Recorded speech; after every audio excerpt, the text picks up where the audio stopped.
आज हम सुनेंगे कि रक्षाबंधन की कथा क्या है। जैन धर्म के अनुसार रक्षाबंधन आखिर क्यों मनाया जाता है? तो कथा ये है, एक मुनि द्वारा 700 मुनियों की रक्षा करने पर रक्षाबंधन का त्योहार मनाया जाता है। ये कहानी ही रक्षाबंधन के त्योहार का आधार है। इस कथा के अनुसार हस्तिनापुर के राजा महापद्म पद्मराज को राज्य वैभव देकर वैराग्य धारण कर लेते हैं।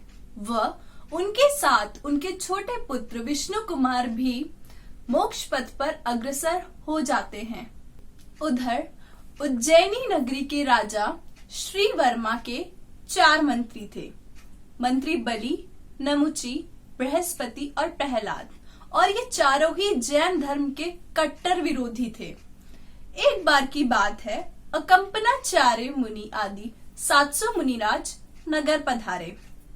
जब वे नगर पधारे तो उन्होंने नगर के बाहर उद्यान में ही बैठकर तप व चिंतन किया। ऐसा उन्होंने इसलिए किया क्योंकि जो राजा के 4 मंत्री थे वे अत्यंत अभिमानी थे और जैन धर्म के कट्टर विरोधी थे।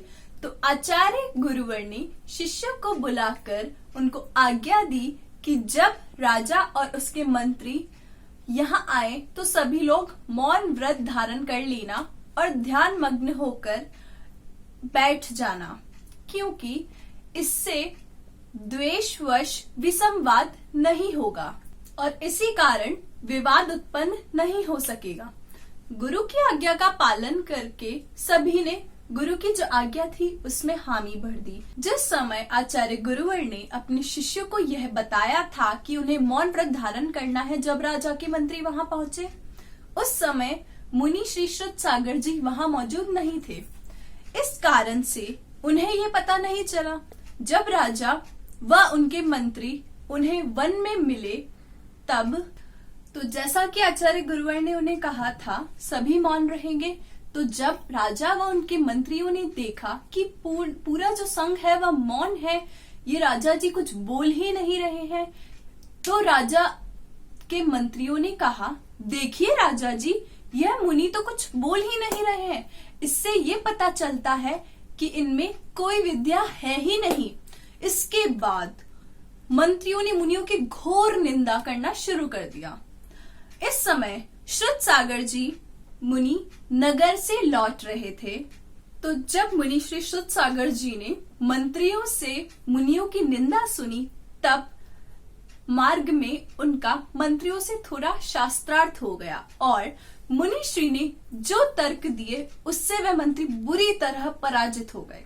मंत्रियों ने अपना अपमान समझ लिया। उस समय तो वे वहां से चले गए, परंतु इधर मुनि श्री श्रुत सागर जी ने आकर अपने गुरु को संपूर्ण वृतांत सुनाया कि कैसे उनकी और मंत्रियों के बीच शास्त्रार्थ हुआ था। तब आचार्य श्री ने कहा उन्हें कि उसी जंगल में जाकर उसी स्थान पर तप करना जहां उनका मंत्रियों से शास्त्रार्थ हुआ, ताकि संघ के अन्य लोगों पर उपसर्ग ना आए, क्योंकि यह तो निश्चित था कि मंत्री अपमान से कुपित होकर उपसर्ग तो जरूर से जरूर करें। और जैसा कि आचार्य गुरुवर ने कहा वही हुआ।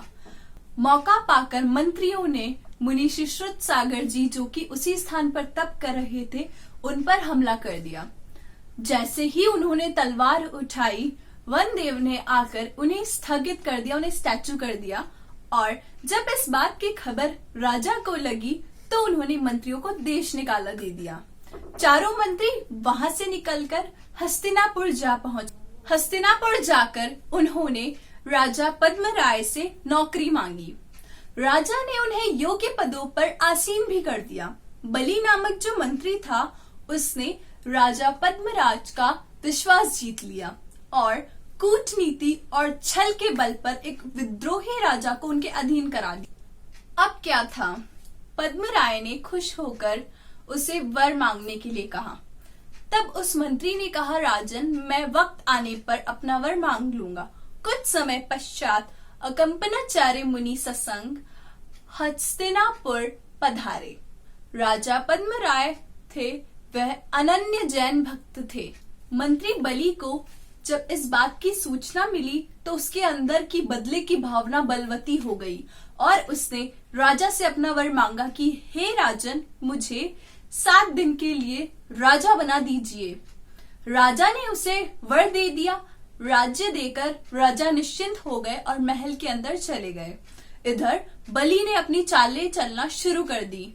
आचार्य सहित 700 मुनियों पर उसने उपसर्ग करना प्रारंभ कर दिया।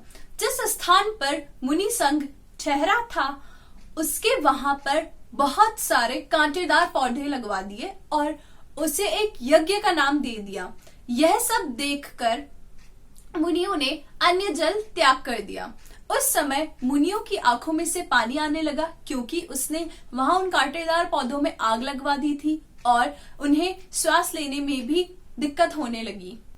इस विपत्ति को देखकर उधर मिथिलापुर नगर के वन में विराजे सागर चंद्र नामक आचार्य ने अवधि ज्ञान से मुनियों पर हो रहे उपसर्ग को जानकर अपने शिष्य पुष्पदंत को कहा कि आकाशगामी हो जाओ, पर्वत पर जाकर विष्णु कुमार मुनि से उपसर्ग को दूर करने के लिए आग्रह करो क्योंकि वे विक्रिय रिद्धि प्राप्त कर चुके थे।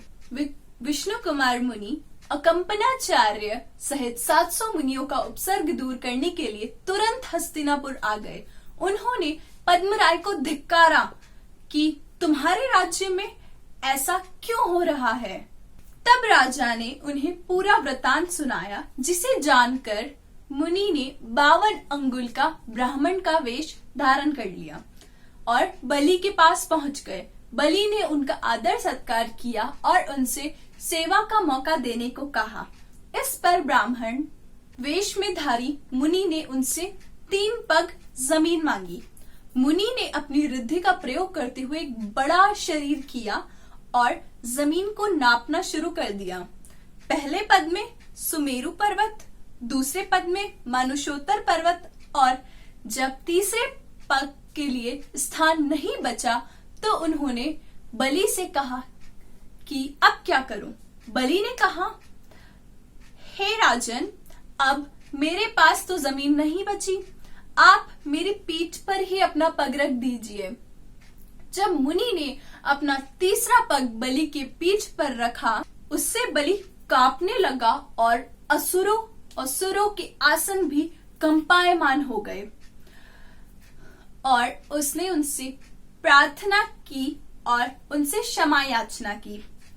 मुनि ने बलि की पीठ से चरण हटाए और अपने असली रूप में प्रकट हुए और उसी समय बलि ने जो यज्ञ उसने रचा था वह बंद कर दिया और मुनियों को अपसर्ग से दूर किया। नगरवासी सभी शासकों ने मुनियों की सेवा की, उनके लिए आहार बनाया और मुनि पूर्णतः स्वस्थ हो गए। फिर मुनियों का आहार हुआ, उसके बाद सेवकों ने भी खाना खाया और उसके बाद राज्य में खुशियां आ गई। तो यह दिन श्रावण मास की पूर्णिमा का दिन था। इसी दिन मुनियों की रक्षा हुई। इससे लोगों ने हाथों में सूत की डोरी बांधना शुरू कर दिया। तभी से यह दिन रक्षा बंधन पर्व के रूप में मनाया जाने लगा। जय जिनेंद्र।